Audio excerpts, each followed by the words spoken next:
नमस्कार, आप देख रहे हैं सुदर्शन न्यूज। मैं हूं आपके साथ शिवम दत्त मेहता। 9 बजने वाले हैं।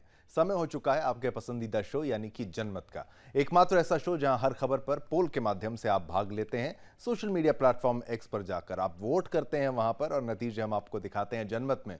हर खबर पर आपकी राय हम दिखाते हैं आपको। आज हम जिन विषयों पर चर्चा करेंगे उन पर जल्दी से एक नजर डाल लेते हैं कि कौन से वो विषय होने वाले हैं। लीजिए, फ्लोर ग्राफिक्स के माध्यम से जानिए आज कौन से बड़े मुद्दे होने वाले हैं। कश्मीर और 370, जी हां, इसके बारे में चर्चा करेंगे।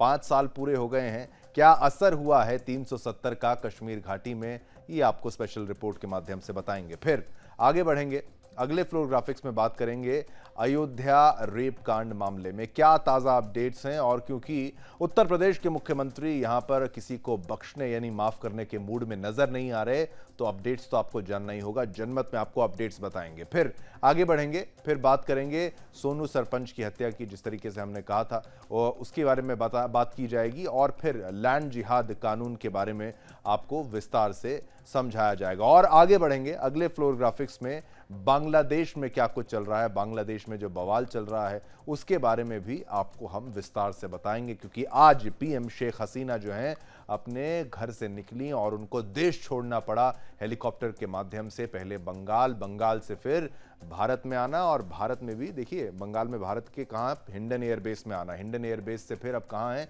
ये एक अपडेट का मामला है क्योंकि बहुत खतरा था उनकी जान को। वहां पर घर तक उनका हमला हो गया था। खबरों की शुरुआत करेंगे बांग्लादेश से ही। आरक्षण विरोधी प्रदर्शन और हिंसा के बीच आज बांग्लादेश में नाटकीय घटनाक्रम घटा है। हिंसक प्रदर्शनकारी के सामने शेख हसीना को आज घुटने टेकने पड़े। प्रधानमंत्री के पद से इस्तीफा देकर शेख हसीना अपनी जान बचाकर भारत में शरण ले ली हैं, भारत में आ चुकी हैं। फिलहाल बांग्लादेश की कमान सेना ने अपने हाथों में ले ली है, जिसके बाद उपद्रवियों ने पीएम आवास में घुसकर जबरदस्त उत्पात मचाया। आरक्षण खत्म करने के आंदोलन के पीछे पाकिस्तान की आईएसआई और चीन का हाथ था, जिसने कट्टर जमाते इस्लामी को मदद पहुंचाकर सरकार के खिलाफ आंदोलन करवाया और आंदोलनकारी छात्रों की आड़ में अपना राजनीतिक एजेंडा चलाया। अफगानिस्तान और सीरिया की तरह बांग्लादेश भी कट्टर इस्लाम के चंगुल में फंस चुका है। इस वर्तमान हालात में भारत के लिए चिंता बढ़ने वाली है। भारत और बांग्लादेश सीमा पर सुरक्षा बढ़ा दी गई है और बताएं सरकार पूरी तरह चौकन्नी है। भारत पहुंची शेख हसीना से हिंडन एयरबेस पर जाकर भारत के सुरक्षा सलाहकार अजीत डोभाल ने मुलाकात कर हालात पर चर्चा की। अब आने वाला समय आपको बताएगा कि क्या होगा बांग्लादेश का। हमारी स्पेशल रिपोर्ट को देखेंगे तो और बेहतर समझेंगे।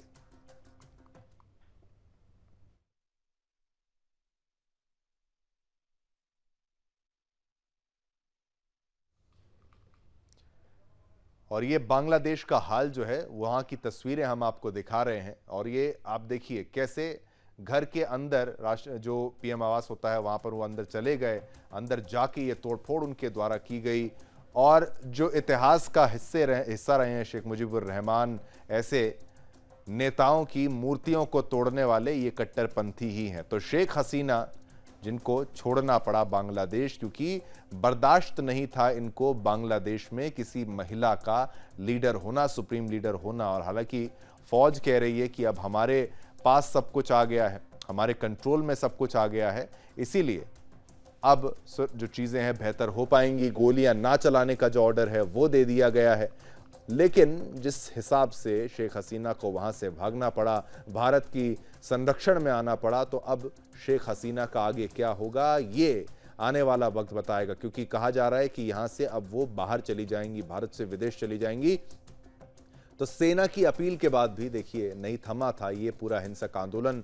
इस पूरे घटनाक्रम के दौरान जो वहां पर मौजूद हिंदू हैं उनके ऊपर जैसे कहर बरपा है, उनके ऊपर ऐसा कहर बरपा है कि उनके जान के लाले पड़ गए। कितने हिंदुओं की हत्याएं वहां पर हो गई हैं जमाते इस्लामी और कट्टरपंथियों के चलते। इस वक्त बांग्लादेश इस आग में जल रहा है और यही कट्टरपंथ की आग जो है इसने पाकिस्तान को भी जलाया था। और अब बांग्लादेश जो कि हमारा पड़ोसी है वहां पर भी यही हालात हैं। तो बांग्लादेश कैंप पर बीएसएफ तैनात है, ये आपको बता दें। ये तस्वीरें आप देख रहे हैं, भारत के लिए निकली शेख हसीना और बांग्लादेश कैंप पर बीएसएफ तैनात। ये बॉर्डर पर भी जो बीएसएफ की सुरक्षा है उसको बढ़ा दिया गया है, क्योंकि अब अगर वहां पर उथल पुथल और ज्यादा होती है तो क्या भारत में घुसपैठ बढ़ेगी, इसकी संभावना तो बिल्कुल जताई जा रही है। और उसी को रोकने के लिए मुस्तैद है हमारी बीएसएफ, हमारी सिक्योरिटी एजेंसीज, और हर कोई कोशिश कर रहा है कि ये स्थिति और खराब ना हो। तो प्रधानमंत्री आवास पर कब्जा करके देखिए, ये लोग लेटे हुए हैं बिस्तर पर और अपनी जीत इस बात को मानते हैं। लेकिन ये जो नजर आ रहा है इतना आसान नहीं, इतना सिंपल नहीं। ये कट्टरपंथी हैं जिन्होंने अपने देश पर कब्जा करने का जो मंसूबा था वो बना कर रखा था, और उस पर ये कामयाब भी हो गए हैं, ऐसा लग रहा है।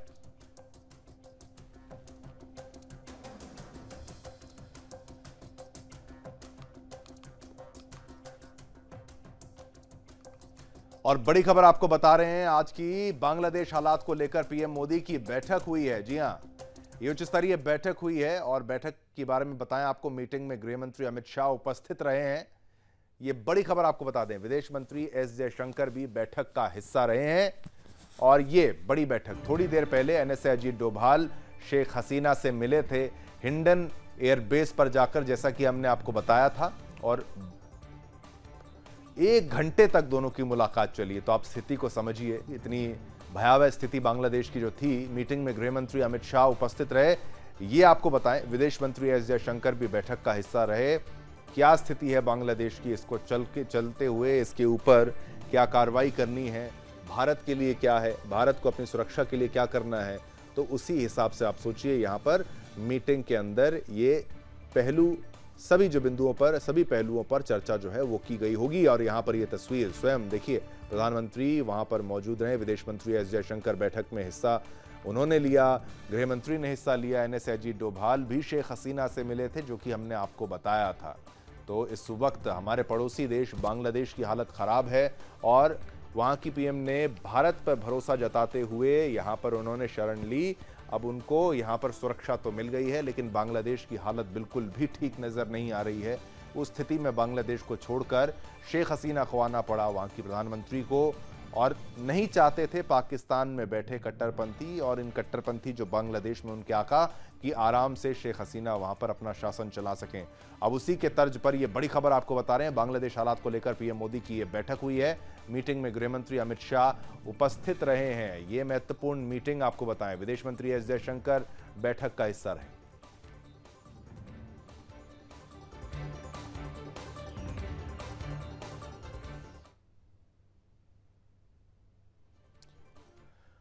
और ये देखिए, ये 2 विंडो आपको दिखा रहे हैं, 2 तस्वीरें आपको जो दिखा रहे हैं, बांग्लादेश कैंप पर बीएसएफ तैनात है और भारत के लिए शेख हसीना जो है वो निकलती हुई।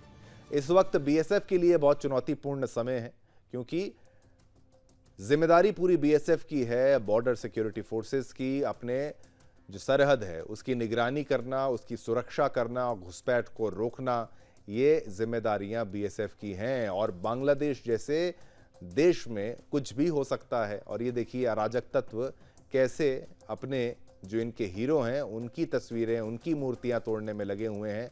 और ये बांग्लादेश और बंगाल का बॉर्डर भी आपको हम दिखा रहे हैं, जलपाईगुड़ी पश्चिम बंगाल का ये दृश्य आप देखिए, जहां बॉर्डर पड़ता है पश्चिम बंगाल का, और वहां की आपको तस्वीर दिखा रहे हैं। और बांग्लादेश उच्चायोग के बाहर,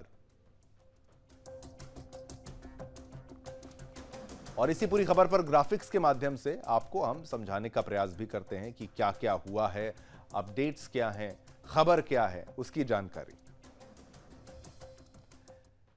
हिंसा, देश छोड़कर भागी शेख हसीना, बांग्लादेश की सेना ने मोर्चा संभाला, झड़प में 300 से अधिक की मौत, भारतीय नागरिकों को बांग्लादेश नहीं जाने की चेतावनी, गृह मंत्री असादुज्जमान के घर को लगाई आग, बांग्लादेश के संस्थापक शेख मुजीब की तोड़ी मूर्ति, बीएसएफ ने बांग्लादेश बॉर्डर की बढ़ाई सुरक्षा, अवामी लीग के कार्यालय में लगाई आग, बांग्लादेश के हालात पर भारत की नजर, सेना प्रमुख ने छात्रों से शांति की अपील की, सेना प्रमुख की बैठक में बीएनपी और जमात के नेता शामिल, बांग्लादेश में अंतरिम सरकार का गठन, पीएम आवास पर प्रदर्शनकारियों का कब्जा, पीएम शेख हसीना ने भागने से पहले दिया इस्तीफा।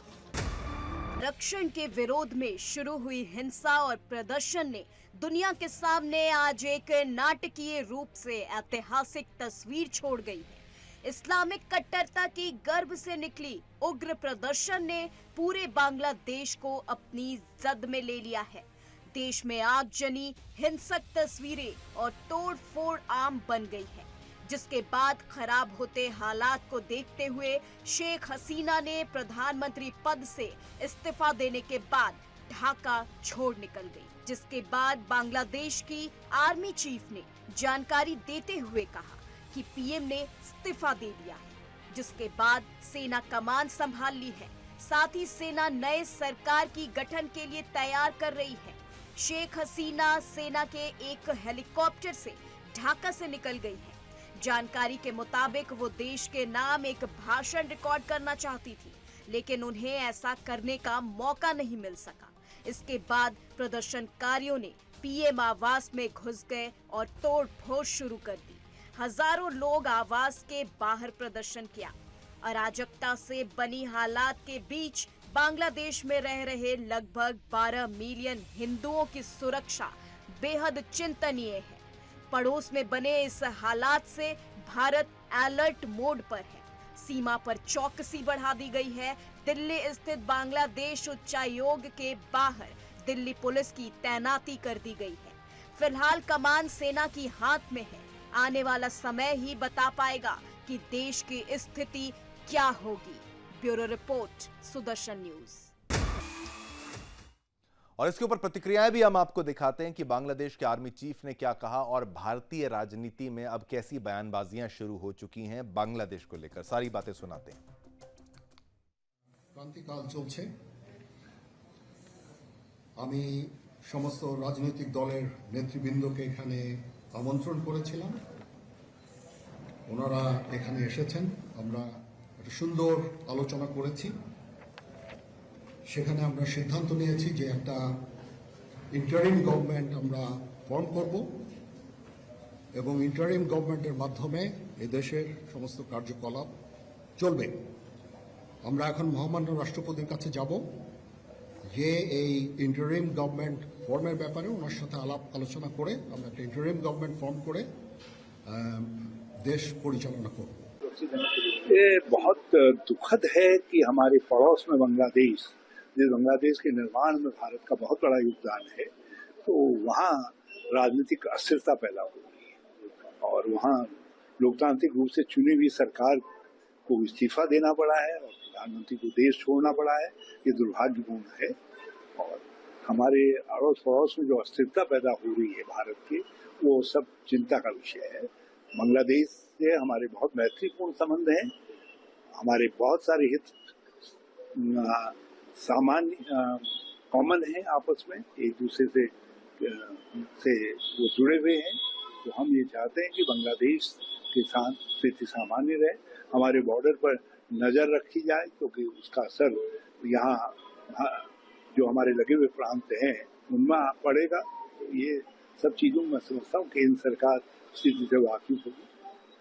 Well, I have been saying in many of my interactions with the media, including with ANI, that there are underlying factors behind the recommendations. On the face of it, it has been the quota issue that the students have put forward.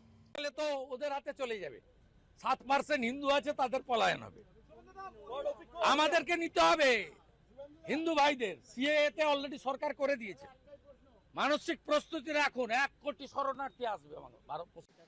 बहुत दुख का बात है। आज जैसा बांग्लादेश में कुछ दिन पहले से जो घटना एक एक करके घट रही है, बहुत सारा लोगों का मृत्यु भी हो गया है, बहुत सारा छात्र लोग, जो भी है बांग्लादेश का इशू है। लेकिन आज बांग्लादेश से सुना है मीडिया के मार्फत कि बांग्लादेश से शेख हसीना जी हमारा देश में आ गया है। आप जानते हैं कि नरेंद्र मोदी जी ऐसा ही एक नेता है जिसका नेतृत्व में पूरा देश चल रहा है, पूरा देश सुरक्षित है। इसलिए तो जो शेख हसीना जी, उसको लगा कि भारत में आया क्योंकि भारत इज गणतांत्रिक देश है और भारत में नरेंद्र मोदी जी का नेतृत्व में जो देश चल रहा है वो यहाँ पे सुरक्षित है, इसलिए यहाँ पे आए हैं। इसलिए हम लोगों को भी गर्व लगते है कि नरेंद्र मोदी जी का नेतृत्व भारत सुरक्षित है, तो दूसरा देश से लोग भी शेख हसीना जी आज इस सिचुएशन में भारत के ऊपर ही आस्था रखा। अगर ये खबर सही है तो ये एक सैड डेवलपमेंट है।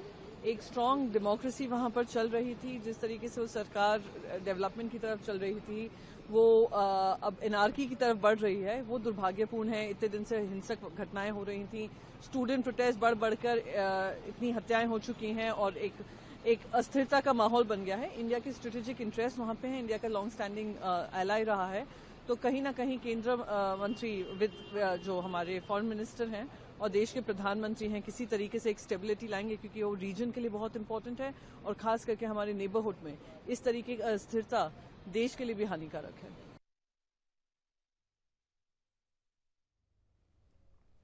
चलिए, खबर आपने देखी, लेकिन वहां पर हिंदुओं के साथ बहुत बर्बरता की जा रही है, उनको निशाना बनाया जा रहा है, क्योंकि ये कट्टरपंथी जो हैं वो एक्टिव हो गए, इसीलिए इनको महिला पीएम बर्दाश्त नहीं होती। इन कट्टरपंथियों को कहीं भी नहीं होती, किसी भी देश में नहीं।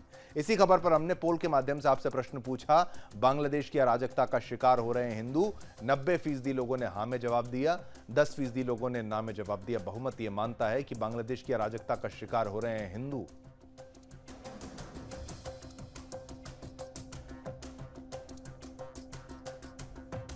बांग्लादेश की चर्चा हमने की, विस्तार से आपको समझाया क्या वहां पर हो रहा था। अब चलते हैं अयोध्या की ओर। उत्तर प्रदेश के अयोध्या में रेप पीड़िता की तबीयत खराब होने पर उसे अयोध्या जिला अस्पताल से लखनऊ रेफर कर दिया गया है।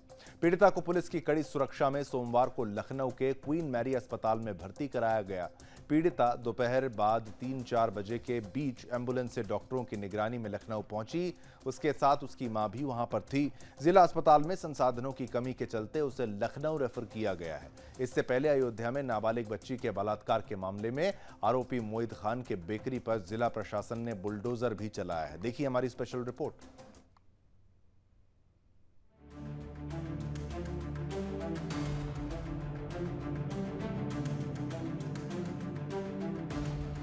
अयोध्या सामूहिक दुष्कर्म मामले ने समाज को झंझोर कर रख दिया है। पीड़िता की हालत नाजुक है।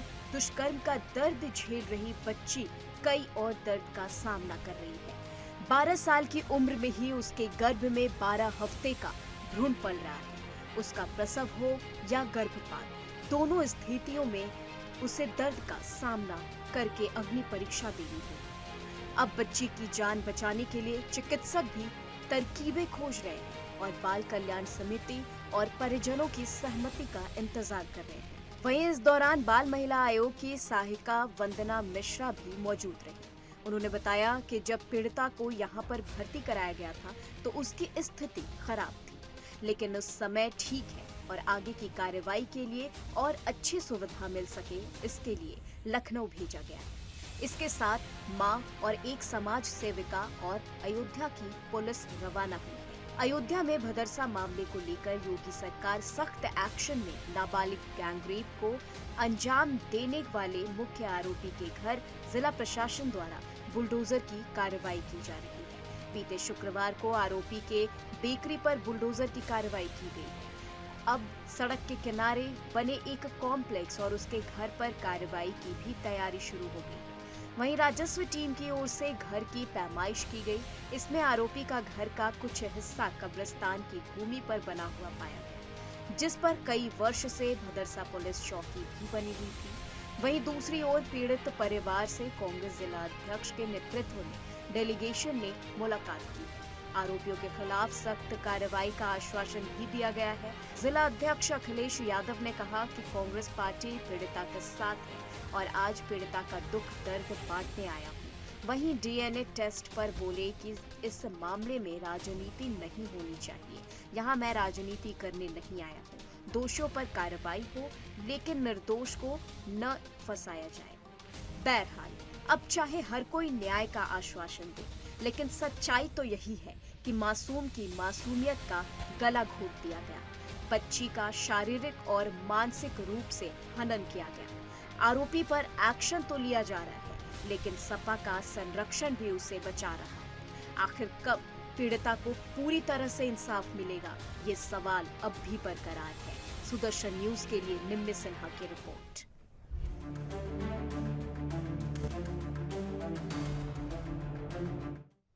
इसी खबर पर हमने पोल के माध्यम से आपसे प्रश्न पूछा। हमारा प्रश्न भी आप जान लीजिए। अयोध्या रेप कांड पर आरोपी को बचाना चाहते हैं क्या अखिलेश? ये प्रश्न था। 93% 93% लोगों ने हाँ में जवाब दिया, 7% लोगों ने ना में जवाब दिया। बहुमत ये मानता है कि बचाने का प्रयास किया जा रहा है विपक्ष के द्वारा, यानी अखिलेश और इनका जो गठबंधन है उनके द्वारा।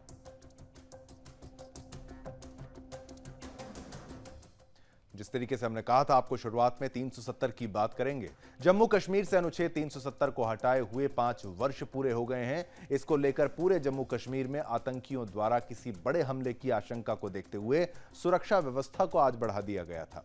सुरक्षा बलों के काफिलों की राष्ट्रीय राजमार्ग और अन्य मार्गों पर आवाजाही के अलावा श्री अमरनाथ की यात्रा को भी एक दिन के लिए स्थगित किया गया। इसको देखते हुए गैर बीजेपी दलों ने काला दिवस मनाने का ऐलान किया, तो वहीं भारतीय जनता पार्टी पावन दिन के रूप में इसे मना रही है। अनुच्छेद 370 के निरस्त होने के 5 साल पूरे होने पर बीजेपी सांसद और पूर्व केंद्रीय मंत्री रविशंकर प्रसाद ने कहा, आज बहुत पावन दिन है। अनुच्छेद 370 समाप्त हुए 5 साल पूरे हुए हैं। कश्मीर तरक्की के रास्ते पर बढ़ रहा है, वहां शांति है। कश्मीर के बच्चे अब नया भविष्य देखते हैं। आज वहां एम्स भी है, वहां तरक्की भी है, आईटी भी है, करोड़ों की संख्या में पर्यटक भी हैं। कश्मीर इस देश का मुकुट है और 370 समाप्त होने के बाद आज देश और दुनिया कश्मीर के विकास पर गर्व करती है।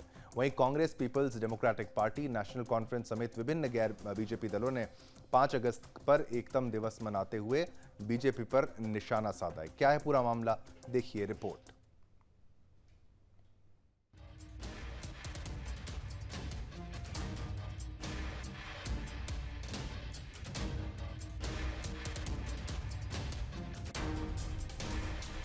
पाँच अगस्त 2019 देश में इस दिन एक ऐतिहासिक फैसला लिया गया था।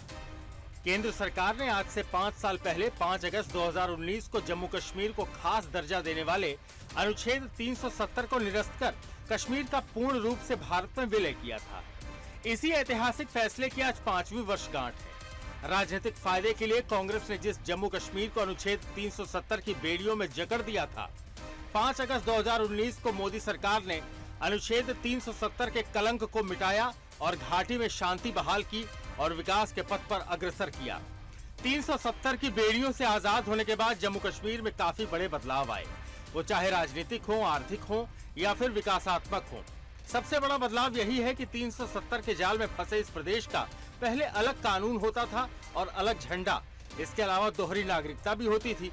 लेकिन केंद्र सरकार ने प्रदेश को मुख्य धारा से जोड़कर देश के अन्य राज्यों के बराबर लाकर खड़ा कर दिया। धारा 370 हटने से पहले यहाँ केंद्र सरकार का कोई भी कानून लागू नहीं होता था, लेकिन अब केंद्र के सभी कानून यहाँ लागू किए जाते हैं। जम्मू कश्मीर से दोहरी नागरिकता को भी समाप्त कर दिया गया। जहाँ पहले जम्मू कश्मीर विधानसभा का कार्यकाल 6 साल का होता था, वहीं अब उसे 5 साल कर दिया गया। प्रदेश से विधान परिषद को भी समाप्त कर दिया गया। जम्मू कश्मीर का अपना झंडा, अपना संविधान की व्यवस्था भी खत्म हो गई। पहले कश्मीर में आए दिन बंद और पथराव की घटनाएं सामने आती थीं, लेकिन अब किसी को याद भी नहीं कि बंद और पथराव होता क्या है। शिक्षण संस्थानों पर अब ताला भी नजर नहीं आता। जम्मू कश्मीर में अनुच्छेद 370 हटाने से पहले बाहरी लोगों को जमीन खरीदने का अधिकार नहीं था, लेकिन 370 हटने के बाद अब बाहरी लोग भी जम्मू कश्मीर में जमीन खरीदते हैं। अनुच्छेद 370 हटाने के बाद से जम्मू कश्मीर में 188 बाहरी निवेशकों ने जमीन ली है। जम्मू कश्मीर में अब निवेश से लेकर कारोबार तक को, विकास से लेकर रोजगार को लगातार बढ़ावा दिया जा रहा है। अनुच्छेद 370 हटाने के बाद से लगभग 30,000 से ज्यादा युवाओं को नौकरियां मिली। इसके अलावा केंद्र सरकार ने जम्मू कश्मीर में कई योजनाएं भी शुरू की। जम्मू कश्मीर को अपना पहला विदेशी निवेश प्रोजेक्ट भी मिला, जो कि 500 करोड़ रुपए का है। इस प्रोजेक्ट के पूरे होते ही कश्मीर में 10,000 नौकरियां और बढ़ जाएंगी। इसके अलावा बीते साल के आंकड़ों के मुताबिक प्रधानमंत्री डेवलपमेंट पैकेज के तहत 58,477 करोड़ रुपए की लागत के 53 प्रोजेक्ट शुरू किए गए थे। ये project road, power, health, education, tourism, खेती और स्किल डेवलपमेंट जैसे सेक्टर में शुरू किए गए। जम्मू कश्मीर के औद्योगिक विकास के लिए नई केंद्रीय योजनाओं के तहत 2037 तक 28,400 करोड़ की राशि खर्च होगी। इसके तहत उद्योगों को प्रोत्साहन दिया जाएगा और औद्योगिकरण का नया अध्याय प्रारंभ होगा। इसके अलावा जम्मू कश्मीर में 2 एम्स खोलने की भी मंजूरी दी गई है। साथ ही बीते 5 सालों में जम्मू कश्मीर ने विकास की ओर जिस गति से उड़ान भरी है, उसके कारण प्रदेश में पर्यटन को भी बढ़ावा मिला। प्रदेश में पर्यटकों की अच्छी खासी भीड़ देखने को मिलती है। सरकारी आंकड़ों के मुताबिक साल 2021, 22 और 23 में बड़ी तादाद में पर्यटक कश्मीर आए। वहीं अमरनाथ यात्रा में भी श्रद्धालुओं की संख्या में बीते सालों के मुकाबले रिकॉर्ड तोड़ इजाफा हुआ। जिस हिसाब से जम्मू कश्मीर की तस्वीर इन 5 सालों में बदली है, उसमें ये कहना गलत नहीं होगा कि 5 अगस्त 2019 जम्मू कश्मीर के लिए भाग्योदय दिवस के समान है। Bureau report, Sudarshan news. तो 370 को हटे हुए 5 साल पूरे हो गए हैं और हमने बताया कि घाटी कितनी तरक्की कर रही है, कश्मीर कितनी तरक्की कर रहा है। वहां पर टूरिस्ट भी आ रहे हैं और वहां पर बड़े बड़े सम्मेलन भी हो पा रहे हैं। ये वो कश्मीर है जो कभी आतंकवाद की मार झेल रहा था, कट्टरपंथ की मार झेल रहा था। अब इसी पर शहजाद पूनावाला ने क्या कुछ कहा है, वो आपको सुनाते हैं। 5 अगस्त है। आज ही के दिन 5 वर्ष पहले 370 और 35A की दीवार को घिराकर भारत और जम्मू कश्मीर का न केवल भौगोलिक एकीकरण बल्कि रूहानी एकीकरण किया गया और सुप्रीम कोर्ट ने भी एब्रोगेशन ऑफ आर्टिकल 370 को यूनानिमसली अपहोल्ड किया और इस एक फैसले से जम्मू कश्मीर के अवाम की और जम्मू कश्मीर की पूरी स्थिति परिस्थिति बदली है। आज लाल किले से लेकर लाल चौक तक तिरंगा लहराता है। कहीं पर एक समय पर आईसिस के और पाकिस्तान के झंडे लहराते थे, आज वहां पर राष्ट्रवाद की गंगा बहती है। हमने देखा है कि किस प्रकार से 370 के हटने के बाद पीपीपी की राजनीति, पाकिस्तान परस्ती, परिवारवाद और पत्थरबाजी की राजनीति पर सर्जिकल स्ट्राइक हुआ है और आज डी की राजनीति चल रही है। D for development, D for democracy, D for dialogue की राजनीति चल रही है। पत्थरबाजी लगभग समाप्त हो चुकी है। आतंकवाद की घटनाएं समाप्ति की ओर है और उसमें भारी गिरावट आई है। आज जो टेरर हॉटस्पॉट के नाम पर जाना जाता था वो टूरिज्म हॉटस्पॉट बना है। आज 35-40 वर्षों के बाद जम्मू कश्मीर में रिकॉर्ड वोटिंग हुई है। 3 परिवारों के पास सत्ता राजनीतिक रहती थी, आज 30,000 से ज़्यादा लोग चुनकर आए हैं और डेमोक्रेसी डीपन हुई है। हमने देखा है कि स्पेशल स्टेटस 3 परिवारों के पास था, आज जम्मू कश्मीर की आवाम के पास स्पेशल स्टेटस है। आज वहाँ पर डेवलपमेंट के काम चल रहे हैं, रिकॉर्ड इन्वेस्टमेंट आया है, टेरर हॉटस्पॉट से टूरिज्म हॉटस्पॉट बना है और जम्मू कश्मीर प्रगति की ओर निकल पड़ा है।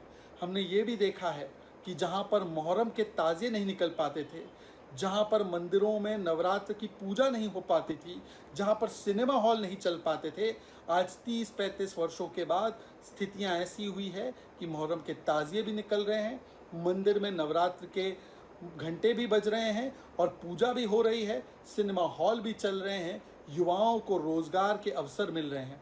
जो केंद्रीय कानून पहले लागू नहीं होते थे वो केंद्रीय कानून भी लागू होते हैं। आज जम्मू कश्मीर में संविधान लागू हो रहा है। जो संविधान बचाओ की बात करते हैं, आज संविधान वहाँ पर पूर्ण तरीके से लागू हो रहा है और आम्बेडकर जी की परिकल्पना के तहत वहाँ पर वाल्मीकि समाज को, दलित समाज को, आदिवासी समाज को उनके अधिकार मिल रहे हैं। Prevention of SC/ST atrocity act आज वहाँ पर लागू हो रहा है।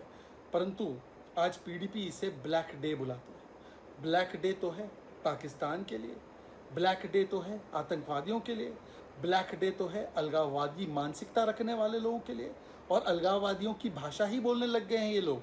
PDP, कांग्रेस और इंडिया अलायंस के नेता ये चाहते हैं कि पाकिस्तान परस्ती चलती रहे और इसीलिए उनके लिए तो ब्लैक डे है, परंतु जम्मू कश्मीर की आवाम के लिए ये स्पेशल डे है क्योंकि आज स्पेशल स्टेटस 3 परिवारों से हटकर स्पेशल स्टेटस जनता को मिला है और इसीलिए महबूबा मुफ्ती जी, PDP ये लोग तो ब्लैक डे मनाएंगे, परंतु ये सुनहरा दिन है जो सुनहरे अक्षरों में जम्मू कश्मीर और भारत के इतिहास में सदैव के लिए लिखा जाएगा।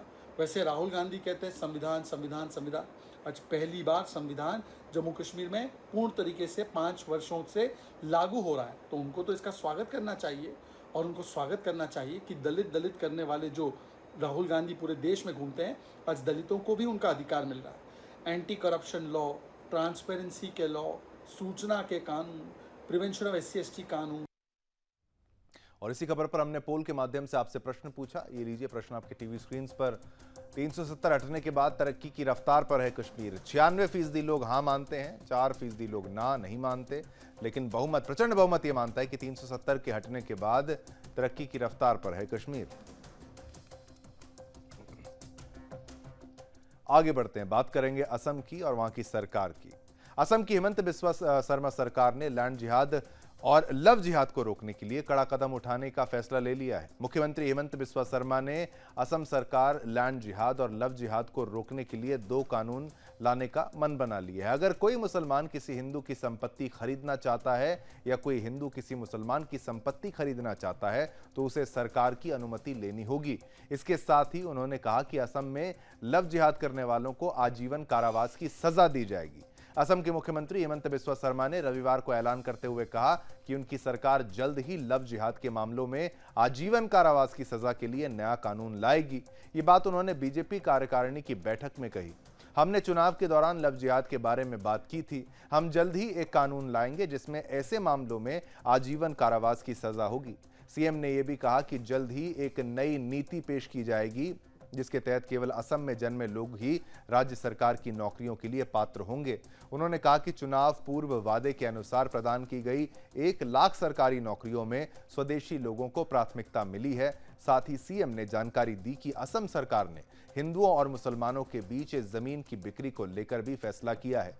हिमंत बिस्वा शर्मा ने कहा कि राज्य सरकार इस तरह के लेन देन को रोक नहीं सकती है, लेकिन आगे बढ़ने से पहले मुख्यमंत्री की सहमति लेना अनिवार्य कर दिया। यानी अगर जमीन बेचनी है तो फिर खरीदनी है तो इसमें आपको मुख्यमंत्री की परमिशन लेनी पड़ेगी। अगर एक मजहब से दूसरे धर्म में, मान लीजिए कि अगर किसी मुसलमान को हिंदू से अगर जमीन खरीदनी है तो सीएम की परमिशन जो है अब वो अनिवार्य हो जाएगी, जो कि एक अच्छा फैसला है। इसी पर हमारी स्पेशल रिपोर्ट देखिए।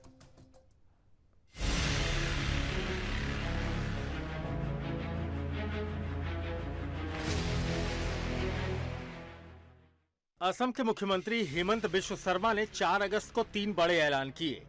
पहला ये कि जल्द ही असम में सरकारी नौकरी उन्हीं लोगों को मिलेगी जो असम में ही पैदा हुए।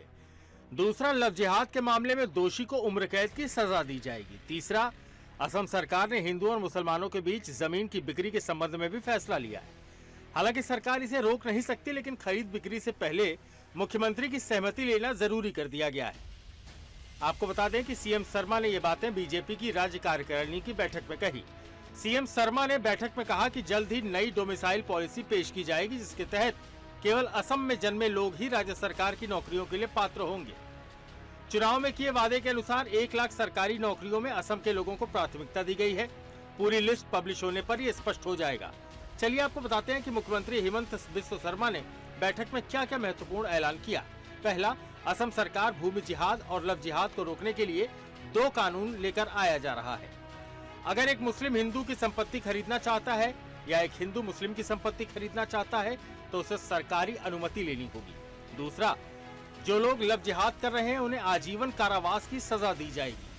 सीएम शर्मा ने दावा किया कि लव जिहाद एक वास्तविक और गंभीर मुद्दा है जिसमें जबरन धन परिवर्तन और धोखे से प्रेम संबंध बनाना शामिल है। इसके अलावा असम के जनजाति समुदाय के लोगों के भूमि अधिकारों को रक्षा के लिए भी एक नया कानून बनाया जाएगा। सीएम हेमंत बिस्वा शर्मा ने इस बीच नौकरियों को लेकर भी बात की। उन्होंने 1 लाख नौकरियों का वादा राज्य से किया था। ये वादा पूरा हो चुका है। उन्होंने हाल ही में छत्तीसगढ़ में बताया था कि असम में 1951 में मुस्लिम आबादी 12% थी, जो अब बढ़कर 40% हो चुकी है। उन्होंने कहा कि 2041 तक असम मुस्लिम बाहुल्य राज्य बन जाएगा। उन्होंने झारखंड में बढ़ती घुसपैठ को लेकर भी चेताया था। दरअसल उत्तर प्रदेश में सीएम योगी आदित्यनाथ की सरकार ने हाल ही में लव जिहाद को लेकर ऐलान किया है कि वो इस कानून के तहत अधिकतम सजा को उम्र कैद तक संशोधित करेगी। इस बीच कुछ ऐसा ही ऐलान सीएम योगी के बाद बीजेपी के दूसरे सबसे फायर ब्रांड मुख्यमंत्री हेमंत बिस्वा शर्मा ने किया है। हेमंता के मुताबिक यूपी की तरह ही अब असम में भी लव जिहाद के कानून में अधिकतम सजा उम्र कैद तक की होगी। इसको लेकर जल्द ही कानून में संशोधन किया जाएगा। Bureau report, Sudarshan news.